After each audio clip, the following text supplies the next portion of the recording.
ആ പരിപൂർണമായിരിക്കുന്ന ഒരു സ്നേഹം നമുക്ക് ആരോട് എപ്പോഴാണ് ഉള്ളതെന്നാണ്. ആരോടുമില്ല. ഭാര്യ പോയാലും കുഴപ്പമില്ല, ഭർത്താവ് പോയാലും കുഴപ്പമില്ല, മക്കൾ പോയാലും കുഴപ്പമില്ല. കുറച്ച് നാൾ കരയും, കുറച്ച് നാൾ ഓർമ്മകളുമായിട്ട് ഇരിക്കണം എന്നൊക്കെ പറയും. എന്നാൽ പിന്നെ കൂടെ അങ്ങോട്ട് പോയിരുന്നില്ലേ, അത് ശരിയാവില്ല. അത് പോയി വിചാരിച്ചിട്ട് ഞാൻ പോയി കഴിഞ്ഞാൽ എന്തായിരിക്കും? നമുക്കിപ്പോൾ ആർക്കാ പോകാൻ ഇഷ്ടമുള്ളത്? ആർക്കും പോകാൻ ഇഷ്ടമൊന്നുമില്ല. അതുകൊണ്ട് ഇവിടെ കാണിച്ചു തരികയാണ്. ഒരാൾ ICUവിലായി എന്ന് കണ്ടാൽ എല്ലാവരും ഒന്ന് ചില്ലിൻ്റെ പുറത്ത് നമ്മൾ നോക്കി വെക്കും. എനിക്കിപ്പോൾ അകത്തേക്കൊന്നും കിടക്കാൻ വയ്യാലോ, എന്നാലും അറിഞ്ഞ സ്ഥിതിക്കൊന്ന് വന്നു എന്ന് മാത്രമേ ഉള്ളൂ. ഇനിയിപ്പോൾ ഞാൻ വരുന്നില്ല കേട്ടോ, ഇനി തിരക്കാണ്. പിന്നെ വരികയില്ല. എല്ലാവരും അങ്ങനെയാണ്. മക്കൾ പോലും കുറച്ച് നാൾ വട്ടം കറങ്ങി നിൽക്കും. അത് കഴിഞ്ഞാൽ എന്തായിരിക്കും? അവരും നമ്മളെ വിട്ടിട്ട് പോകും അല്ലേ? ഇതൊക്കെ നമ്മൾ എത്ര ഭംഗിയായിട്ട് ഈ പ്രകൃതി പോലും നമ്മളെ കാണിച്ചു തരണം. അതുകൊണ്ടാണ് വിതരനീതിയിൽ വിതരം പറയും, 2 പക്ഷികളെ കണ്ട് എപ്പോഴും പഠിക്കണമെന്ന് പറയും. ഒന്ന് കോഴിയും ഒന്ന് കാക്കയും. ഇതിനെ 2നെയും കണ്ട് പഠിക്കണമെന്ന് വിതരനീതിയിൽ പറയും. കോഴിയുടെ പ്രത്യേകത എന്താ? ഇപ്പോഴത്തെ ചിക്കനല്ല, പഴയ കോഴിയില്ലേ, ആ കോഴിയുടെ പ്രത്യേകത എന്താണ്? അത് മുട്ടയിട്ട് അടയിരുന്ന് കുഞ്ഞുങ്ങളെ ഇങ്ങനെ കൊണ്ട് നടക്കണല്ലേ നമ്മൾ. അങ്ങനെ ഒക്കെ മന്തിയിട്ട് കൊടുക്കും, തീറ്റയൊക്കെ മന്തിയിട്ട് കൊടുത്ത് തിന്ന് വളർന്ന് വലുതായി കഴിഞ്ഞാൽ പിന്നെ എന്തുണ്ടാവും? അതിനെ കൊത്തി പിടിക്കും. പോടാ അവിടെ നിന്ന് പറയും, എൻ്റെ അടുത്തേക്കേ വരണ്ടെന്ന് പറയും. കാരണം ആ കോഴിക്ക് നല്ല ബോധമുണ്ട്, ഇവരൊന്നും എൻ്റെ കൂടെ ഉണ്ടാവില്ല എന്ന് ഉറപ്പുണ്ട് അല്ലേ? അതുകൊണ്ട് അവരൊക്കെ ഒരു സഹായം വരെ നോക്കിക്കഴിഞ്ഞാൽ പിന്നൊക്കെ കൊത്തി ഓടിച്ച് ദൂരെ കളയണു. ആ കോഴിയിൽ നിന്ന് നമ്മൾ വല്ലതും പഠിച്ചോ എന്നാണ് വിചാരം നമ്മളോട് ചോദിക്കുക. നമ്മൾ വല്ലതും പഠിക്കേണ്ടായോ? കോഴിയെ വളർത്തുന്നവരാണ് നമ്മൾ ഓരോരുത്തരും. എന്നിട്ട് വല്ലതും പഠിച്ചു എന്ന് ചോദിച്ചാൽ ഞാൻ ഒന്നും പഠിച്ചിട്ടില്ല എന്നാണ്. എല്ലാവരും നമ്മുടെ കൂടെ ഉണ്ട് എന്ന് വിചാരിക്കും. ഒരാൾക്ക് നമ്മളോട് താല്പര്യമില്ല, ഉറപ്പാണ്. ഓരോരുത്തരും നമ്മൾ കാണുന്ന കാഴ്ചയല്ലേ, കല്യാണം കഴിക്കുന്നവരെ നമ്മുടെ കൂടെ കൂടും. അത് കഴിഞ്ഞാൽ എന്തായി? കല്യാണം കഴിഞ്ഞാൽ പിന്നെ അവർ പതുക്കെ ആകാൻ തുടങ്ങും. പിന്നെ നമ്മളെ കാണുന്നത് പോലും വിളിക്കണത് പോലും ബുദ്ധിമുട്ടായിട്ട് മാറും. അപ്പോൾ അങ്ങനെയായി തീരുന്നു. കാക്കയെ കണ്ടുപഠിക്കണം. കാക്കയുടെ പ്രത്യേകത എന്താണ്? ഒരാളെയും പരിപൂർണമായിട്ട് വിശ്വസിക്കാറില്ല. അതിന് എന്നും തീറ്റ വെച്ചു കൊടുത്താലും കാക്ക എന്ത് ചെയ്യും? ഒന്ന് അങ്ങോട്ടും ഇങ്ങോട്ടൊക്കെ തിരിഞ്ഞു നോക്കും. നിന്നെ എനിക്ക് അത്ര വിശ്വാസമൊന്നും പോരാ, അതെ, കൊക്കൊണ്ടൊന്ന് കൊത്തി നോക്കിയിട്ട് ഒന്നും കൂടെ ഇങ്ങനെ മേപ്പോട്ടേക്ക് നോക്കിയിരിക്കും. കാരണം എന്താ? നീ വിഷമാണോ തന്നിരിക്കണത് നോക്കും. അതുകൊണ്ടാണ് കാക്കയ്ക്ക് അധികം മരണമില്ലാത്തത്. അപ്പോൾ അതാരെയും വിശ്വസിക്കാത്ത പതിവില്ല. എപ്പോഴും നമ്മുടെ ഉള്ളിൽ ഒരു ചാരക്കണ്ണ് വേണമെന്നാണ്. എല്ലാവരെയും ആരെയും നമ്മളെ പരിപൂർണമായിട്ട് വിശ്വസിക്കുന്നുണ്ടോ അവർ നമ്മളെ ചതിക്കും, അത് ഉറപ്പാണ്. അത് ഭർത്താവാണെങ്കിലും ഭാര്യയാണെങ്കിലും മക്കളാണെങ്കിലും ബന്ധുക്കളാണെങ്കിലും എല്ലാവരും. പ്രത്യേകിച്ച് ഈ കാലം ഇപ്പോൾ നമുക്കറിയാലോ, ഈ കാലമേ അങ്ങനെയാണ്. അതുകൊണ്ട് ഒരാളെ പോലും പരിപൂർണമായിട്ട് വിശ്വസിക്കരുത് എന്നതാ വിതരനീതി ഭംഗിയായിട്ട് കാക്കയെ കണ്ടുപിടിക്കൂ, കോഴിയെ കണ്ടുപിടിക്കൂ. ഇനിയുണ്ട് കുറേ നമുക്ക് പറയാനുണ്ട്.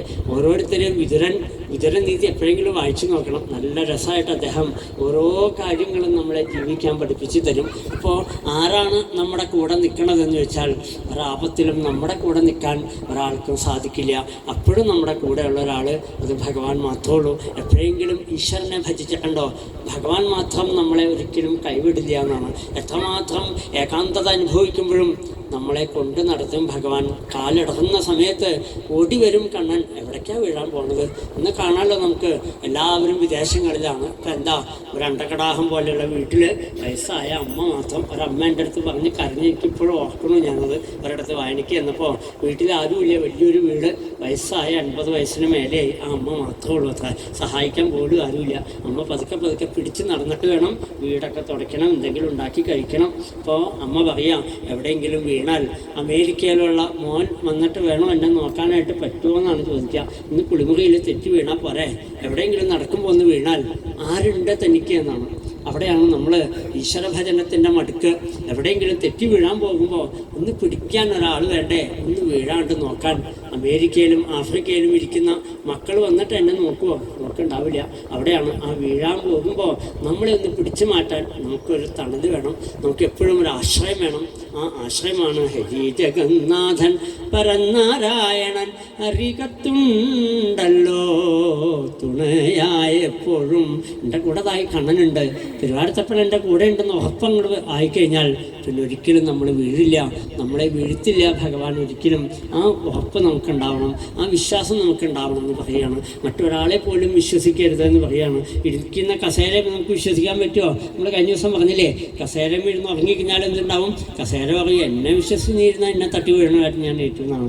കസേര വളഞ്ഞ് വിളങ്ങിയതായി പോകും, നമ്മളെ കൊണ്ടുകൊണ്ട് താഴ്ത്തി വീഴുകയും ചെയ്യും അല്ലേ? ആ ചുമരുമേ ഞാൻ ചാരിയിരുന്ന് ഉറങ്ങിക്കോളൂ, ഒരു കുഴപ്പമില്ല, സുഖമായിട്ട് ഉറങ്ങാം. അതേപോലെ വീഴാത്ത എന്നും സ്ഥാനം സ്ഥാണുവായിരിക്കുന്ന മഹാദേവനെ പേര് പറഞ്ഞ സ്ഥാണു എന്നാണ്. ഇളകാത്തവനാണ് പെരുവാരത്തപ്പൻ. ഇളകാതെ കണ്ട് ഉറച്ചിരിക്കുന്ന അതിൽ തന്നെ വേണം നമ്മളും ചാരാനായിട്ട്, അതിനെ തന്നെ വേണം ആശ്രയിക്കാനായിട്ട്. മാറിക്കൊണ്ടിരിക്കുന്ന ആളുകളെ ഒന്നും നമ്മൾ വിശ്വസിക്കരുത്.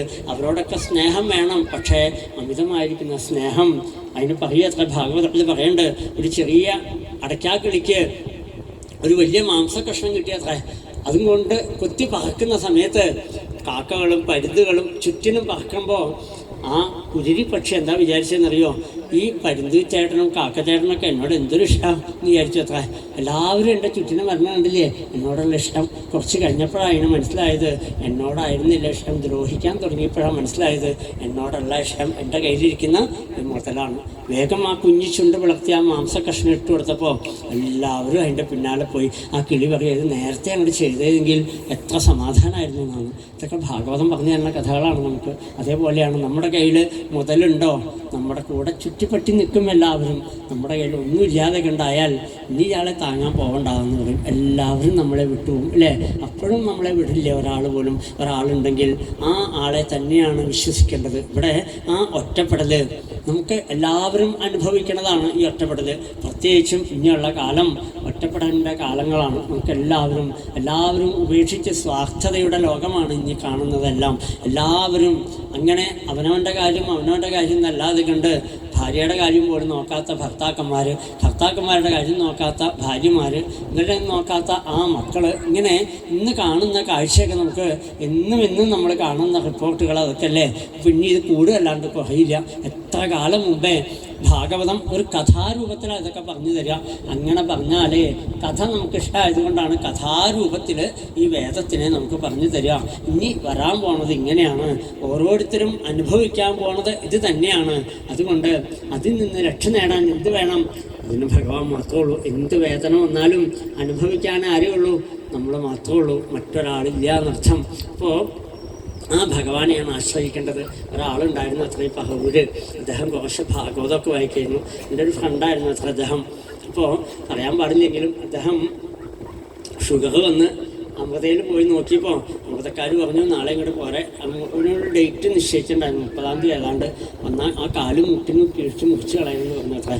അദ്ദേഹം പൈസയൊക്കെ കുറച്ചും കൊണ്ട് അടച്ചു. ആ ഡേറ്റ് ആയപ്പോൾ അദ്ദേഹത്തിന് ആകെ ടെൻഷനായി. പിറ്റേ ദിവസം അഡ്മിറ്റ് ആവണം. തലേ ദിവസം രാത്രിയായപ്പോൾ എന്നെ വിളിച്ചേക്കാം, എന്താ ചെയ്യേണ്ടത്? നാളെ തുടങ്ങി എൻ്റെ ഒരു കാലുണ്ടാവില്ല, എനിക്ക് ഇരുന്ന് ഭാഗവതം വായിക്കാൻ പറ്റില്ലല്ലോ എന്ന് പറഞ്ഞ് അദ്ദേഹം കരയാൻ തുടങ്ങി. ഞാൻ അദ്ദേഹത്തിനോട് പറഞ്ഞ് പഹുക്കാരനാണ്. ഞാൻ പറഞ്ഞ് വിഷമിക്കേണ്ട, നാരായണനെ ചോദിച്ചോളൂ, ഗുരുവായൂരപ്പന് എന്തെങ്കിലും വഴി ഉണ്ടാക്കും. ഇത്ര കാലം ഭാഗവതം വായിച്ചല്ലേ, ഭഗവാൻ എന്തെങ്കിലും വഴി ഉണ്ടാക്കും. ഉറങ്ങാൻ പറ്റില്ലല്ലോ, നാളെ കാല് പോവല്ലേ. രാവിലെ രാത്രി മുഴുവനും അദ്ദേഹം നാരായണ ജപിച്ചിരുന്നു. അത്ര അദ്ദേഹം വെറുതെ പറഞ്ഞല്ല കേട്ടോ. നേരം വെളിച്ചായപ്പോൾ അദ്ദേഹത്തിന് ഭഗവാൻ തന്നെ രാത്രി ഉറങ്ങിയില്ല. നേരം വെളിച്ചായപ്പോൾ അദ്ദേഹത്തിന് ബുദ്ധി തോന്നിയത് എന്താ അറിയോ? അമൃതയിലേക്ക് പോകണ്ടാന്ന് തീരുമാനിച്ചു. നേരെ നമ്മുടെ പറവൂർ ഗവൺമെൻറ് ആശുപത്രിയിൽ പോയിട്ട് ഡോക്ടറെ കണ്ടത് 500 രൂപ കൊടുത്തു അത്ര അദ്ദേഹത്തിന്. ഇതൊന്ന് ശരിയാക്കി തരാം. അദ്ദേഹം നോക്കിയിട്ട് പറഞ്ഞു, കാലൊന്നും മുറിക്കണ്ട, ഞാൻ ശരിയാക്കി തരാമെന്ന് പറഞ്ഞു അത്ര.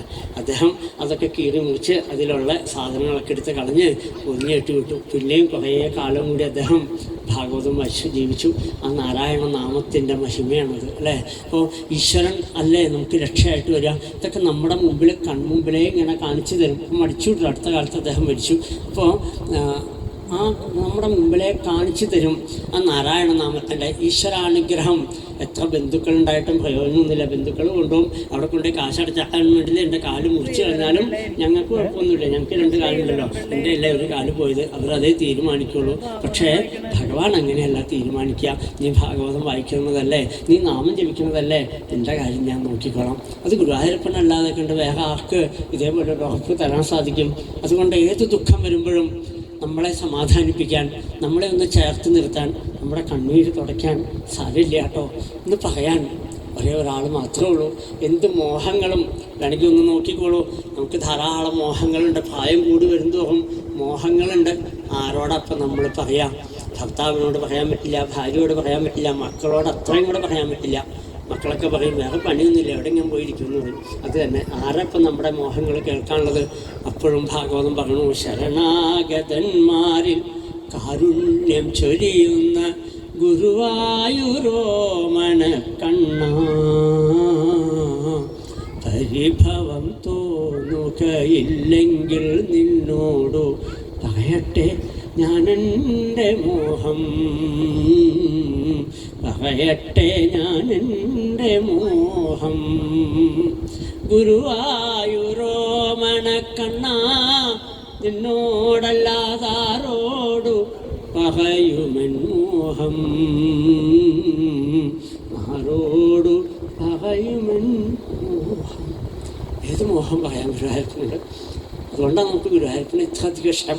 ഇങ്ങനെ നെഞ്ചോട് ചേർത്ത് പിടിക്കാൻ ഗുരുവായൂരപ്പനെ ഭഗവതി ഒന്നും പറ്റില്ല, അത് ഇതിനെ മാത്രമേ പറ്റുള്ളൂ. നെഞ്ചോട് അങ്ങനെ ചേർത്ത് പിടിച്ചുകൊണ്ട് എൻ്റെ കണ്ണാ എനിക്ക് പറയാനില്ല എന്നോട് മോഹങ്ങൾ, സന്തോഷമായിക്കോട്ടെ ദുഃഖമായിക്കോട്ടെ എന്തായിക്കാലും അതെല്ലാം പറയാൻ പറ്റിയൊരു മുതലിതാ ഇത് മാത്രമേ ഉള്ളൂ. അതുകൊണ്ടാണ് കൃഷ്ണഭക്തി ലോകത്തിൽ കൂടിക്കൂടി വരാൻ കാരണം. ആ കാലിനങ്ങനെ കെട്ടിപ്പിടിച്ചു കിടന്നുകൊണ്ട് എന്തെല്ലാം എന്തെല്ലാം എന്തെല്ലാം കഥകൾ പറയുന്ന എത്രയോ ആളുകളെ നമുക്ക് കാണാം. എത്രയോ ആളുകളെ, 2 പെൺകുട്ടികളെ എനിക്കറിയാം. മാമ്പുറയിൽ 2 പെൺകുട്ടികളുണ്ട്. ആ കുട്ടികൾ അങ്ങനെയാണ്, എപ്പോഴും കൃഷ്ണനെ വിട്ടിട്ട് അവർക്ക് ഒരു പരിപാടിയില്ല. CA പഠിക്കുന്ന കുട്ടികളാണ്, CA കഴിഞ്ഞു അവരുടെ. അപ്പോൾ അത്രയും വിദ്യാഭ്യാസമുള്ള കുട്ടികൾ എന്ത് ചെയ്യണു, കണ്ണനെ തന്നെ മുറുകെ പിടിക്കുള്ള ഒരു സദാസമയത്തും എൻ്റെ കണ്ണനാണ് എനിക്ക് വലുത്. ആ കണ്ണൻ്റെ മുമ്പിൽ പോയി ഇരിക്കുക അങ്ങനെ. എന്നിട്ട് എന്താ, ആ ഭാഗവതവും കൊണ്ടുപോയി തൊഴുത്തിൽ പോയി പശുവിനെ കേൾപ്പിച്ചു കൊടുക്കാം. പശു നീ ഒന്ന് കേട്ടോളൂ കേട്ടോ ഗുരുവായൂരപ്പനെ കുറിച്ച്, അത് മാത്രമേ അവർക്ക് പറയാനുള്ളൂ. ഇടയ്ക്കിടയ്ക്ക് എന്നെ വിളിക്കും, ആ ഗോപിയാഗീതം ഒന്ന് പാടി കേൾപ്പിച്ച് തരുമോ. ഞാൻ 2 ശ്ലോകം ചൊല്ലിയാലേ അവർക്ക് സമാധാനമാവുള്ളൂ. അപ്പോൾ ഇടയ്ക്കിടയ്ക്ക് എന്നെ ഫോൺ വിളിക്കും രാത്രിയാകുമ്പോൾ. അപ്പോൾ ഉറക്കം വന്നില്ലെങ്കിൽ ഗോപികാഗീതം ഒന്ന് ചൊല്ലിത്തരുമോ, എനിക്കൊന്ന് കിണക്ക് ഉറങ്ങാൻ വേണ്ടിയിട്ടാണെന്ന് പറയും. അങ്ങനെയുള്ള പെൺകുട്ടികളെയൊക്കെ നമ്മൾ കാണാമെന്ന് പറഞ്ഞാൽ ഒന്ന് ആലോചിച്ച് നോക്കിക്കോളൂ. നമ്മുടെ കൂടെ ഉള്ളവരാണ് ഇവരൊക്കെ. അപ്പോൾ അതേപോലെ എന്തും പറയാൻ മഹാദേവനെയോ ഭഗവതിയോ അല്ലെങ്കിൽ ഗണപതിയോ ഒന്നും നമുക്ക് ഇതേപോലെ ചേർത്ത് നിർത്താൻ പറ്റില്ല. അവിടെയാണ് ശ്രീകൃഷ്ണ ഭക്തിയുടെ മഹിമ. അതിനാണ് ഗുരുവായൂരപ്പനെ നമ്മൾ ഇത്ര അധികം ആളുകളെ സ്നേഹിക്കുന്നതെല്ലാം, എല്ലാവരും ആകർഷിക്കുന്നതും അതുകൊണ്ടാണ്. ചേർത്ത് നിർത്താൻ ഇവിടെയും ആ ഗജേന്ദ്രനും ഒറ്റപ്പെട്ടു എന്ന് തോന്നരുത് നമുക്ക്. ആ ഒറ്റപ്പെടുന്നതിന് മുമ്പ് തന്നെ നമ്മൾ ആരെ പിടിക്കണം? ഭഗവാനെ മുഖക്കെ പിടിച്ചോളൂ. കണ്ണനുണ്ട് നമ്മുടെ കൂടെ. മക്കൾ ഉപേക്ഷിച്ചാലും, ഭർത്താവ് ഉപേക്ഷിച്ചാലും, ഭാര്യ ഉപേക്ഷിച്ചാലും, ബന്ധുക്കളും നാട്ടുകാരും ഉപേക്ഷിച്ചാലും ഉപേക്ഷിക്കില്ല ഗുരുവായൂരപ്പൻ. സത്യമാണ്, നമുക്ക് അനുഭവമാണ്. കൈ പിടിച്ചു കൊള്ളും. എവിടേക്കാണ് നീ പോണത്? ഞാനില്ലേ കൂടെ എന്ന് ചോദിക്കാൻ ഗുരുവായൂരപ്പന് മാത്രമേ പറ്റുള്ളൂ. അതുകൊണ്ടതാ ആ ഭഗവാനെ തന്നെ ഭജിക്കാൻ തീരുമാനിച്ചു. എല്ലാവരും വിട്ടൊഴിഞ്ഞു പോയി. ആ മുതലയുടെ കടി കൊണ്ട് വേദനയെടുത്ത് രക്തം മുഴുവനും പോയി ഇതാ കീഴ്പോട്ടേക്ക് ആണ്ടാണ്ട് ചെളിയിലേക്ക് പോകുമ്പോൾ തൻ്റെ ശക്തി മുഴുവനും ക്ഷയിച്ചു എന്ന് പറഞ്ഞപ്പോൾ മാമിമേ ജ്ഞാതയ ആതുരം ഗജ കുതക്കരണ്യഭവന്തി മോചിതം ഗ്രാഹേണ പാശേണ വിധാതുരാവൃതോപ്യഹം ചതം യാമി പരം പരായണം.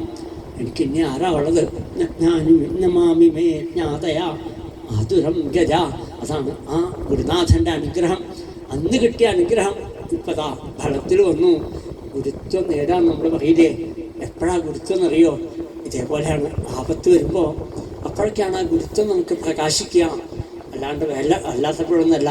അതുകൊണ്ടാണ് ഗുരുത്വം നേടൂ എപ്പോഴും ഭാഗവതം പറയും. ഗുരു അനുഗ്രഹേണൈവ പുമാൻ പൂർണ്ണ പ്രശാന്തയെ. നമ്മുടെ ജീവിതത്തിൻ്റെ മുഴുവനും പൂർണ്ണത ആ ഗുരുത്വം കൊണ്ട് മാത്രമാണ്.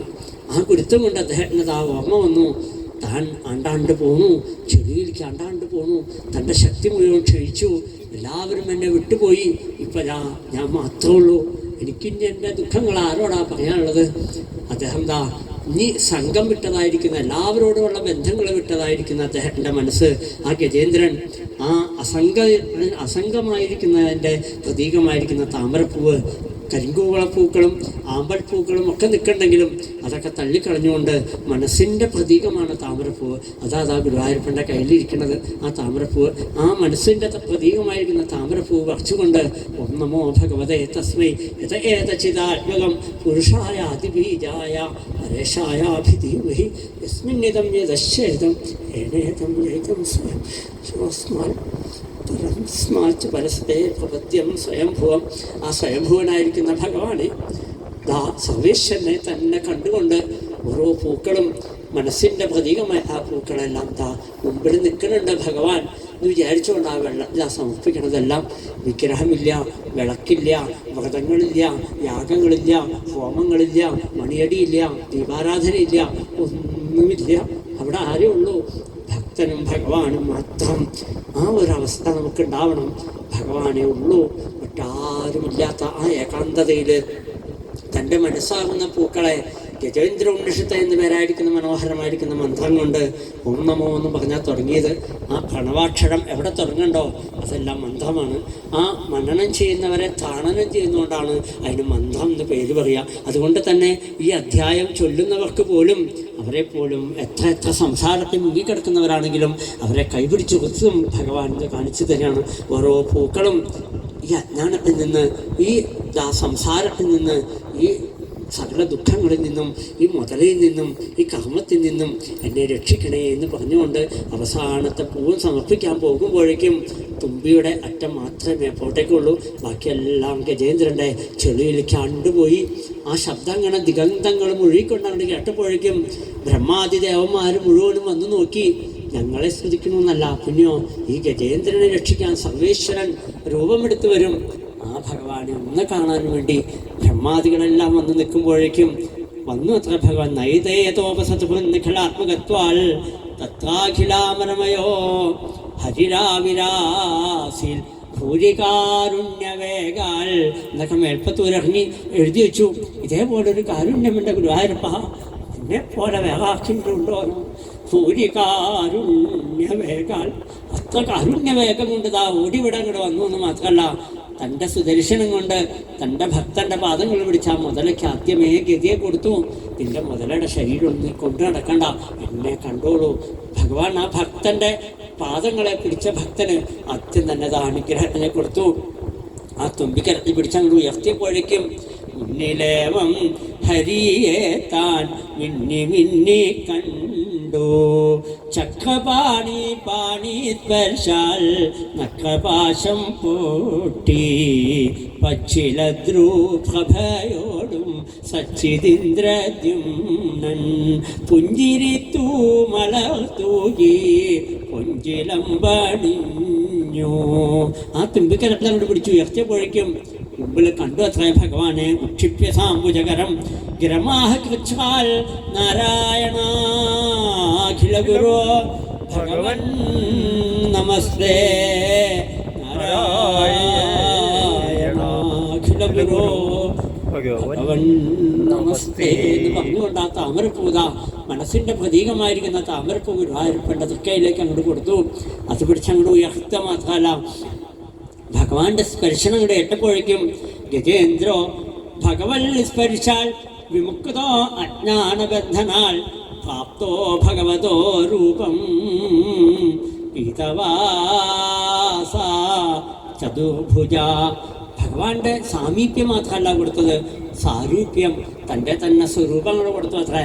ആനയുടെ ശരീരമൊക്കെ പോയി കഴിഞ്ഞിരിക്കണു. ഗുരുവായൂരപ്പൻ്റെ രൂപം തൻ്റെ ഭക്തന് സാരൂപ്യം, സാമീപ്യം, ഇനി എന്താ സാലോക്യത്തിലേക്ക് കൊണ്ടുപോകണം ഭഗവാൻ.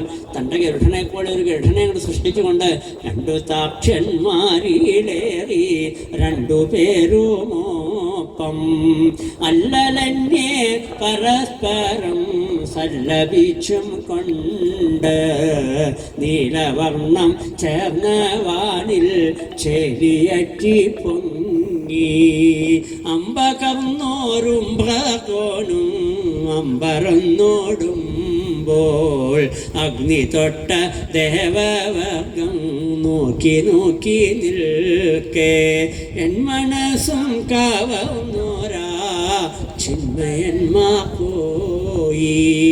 തൻ്റെ പോലെ ഒരു ഗരുഡനെ സൃഷ്ടിച്ച് അതിൻ്റെ മുകളിൽ അങ്ങോട്ട് കയറ്റിയിരുത്തിക്കൊണ്ട് നർമ്മസല്ലാപങ്ങളിൽ എത്തിപ്പെട്ടുണ്ട് ഭഗവാൻ തൻ്റെ ലോകത്തിലേക്ക് സാലോക്യം. പിന്നീട് താനായി തീർത്തു ആ ഗജേന്ദ്രനെ. ഇപ്പം എന്താ, ഗജേന്ദ്രന് 2 ജന്മേ വേണ്ടി വന്നുള്ളൂ. ഇന്ദ്രദ്യുമ്നനായിട്ടും അതേപോലെ തന്നെ ഗജേന്ദ്രനായിട്ടും 2 ജന്മം ആ ഗുരുനാഥൻ്റെ അനുഗ്രഹം കൊണ്ട്, ഗുരുത്വം കൊണ്ട് എത്ര പെട്ടെന്ന് ആ ഭഗവത് സ്വരൂപമായിട്ട് മാറി ഭഗവാന്റെ അടുത്തേക്ക് എത്തിച്ചേർന്നത്. അപ്പോൾ ഭാഗവതം നമ്മളോട് പറയാം, അങ്ങനെ ആയിത്തീരണം. ഇനിയൊരു ജന്മമില്ലാതെ കണ്ട് ഇനിയും ഈ ദുഃഖങ്ങളൊന്നും അനുഭവിക്കാൻ ഇടവരാതെ കണ്ട് നിത്യാനന്ദം അനുഭവിക്കാൻ ഒന്ന് മാത്രം മതി. പാടും ഞാൻ നാരായണ നാമം, നേടും ഞാൻ നിത്യാനന്ദം. പാടും ഞാൻ നാരായണ നാമം, നേടും ഞാൻ നിത്യാനന്ദം. നിത്യാനന്ദം ഗുരുവായൂരപ്പൻ്റെ പറ്റും പാദങ്ങളിൽ മാത്രമേ ഉണ്ടാവുള്ളൂ. അതുകൊണ്ട് ആ പാദങ്ങളെ മുഖേ പിടിക്കണം, നാമം ജപിക്കാൻ ശീലിക്കണം. അത് മാത്രം മതി. കലികാലത്ത് പൂജകളും വ്രതങ്ങളും യാഗങ്ങളും ദാനങ്ങളും ഒന്നും ചെയ്താലൊന്നും ഫലം ഉണ്ടാവില്ല. അവിടെയൊക്കെ ഞാനെന്നും എൻ്റെ എന്നുള്ള ചിന്തകൾ വരും. എന്ത് ചെയ്യുമ്പോഴും ഒരു ദാനം കൊടുക്കുകയാണെങ്കിൽ കൂടി ഞാൻ കൊടുത്തു എന്നുള്ള ചിന്ത വരും. അതെല്ലാം നമുക്ക് ബന്ധനത്തിന് കാരണമായിട്ട് മാറും. അതുകൊണ്ട് കലികാലത്തിൽ അതൊന്നും പറഞ്ഞിട്ടില്ല. കലികാലത്തിന് ഒന്നും എത്രേ വേണ്ടു, സമ്യക്കായിരിക്കുന്ന കീർത്തനം, അത് സങ്കീർത്തനം, അത് മാത്രമേ വേണ്ടൂ. കലൗതൽ കേശവ കീർത്തനാൽ, ഈ കലിയിൽ കേശവ കീർത്തനങ്ങളല്ലാതെ കണ്ട് മറ്റൊന്നും ആവശ്യമില്ല. അതുകൊണ്ട് ഈ നാവിനെ കൊണ്ട് നാമം ജപിക്കാൻ സാധിക്കണേ എന്ന് പ്രാർത്ഥിച്ചുകൊണ്ട് കണ്ണനും നിവേദ്യം സമർപ്പിച്ച് നമുക്കിപ്പോൾ ഇവിടെ നിർത്താം.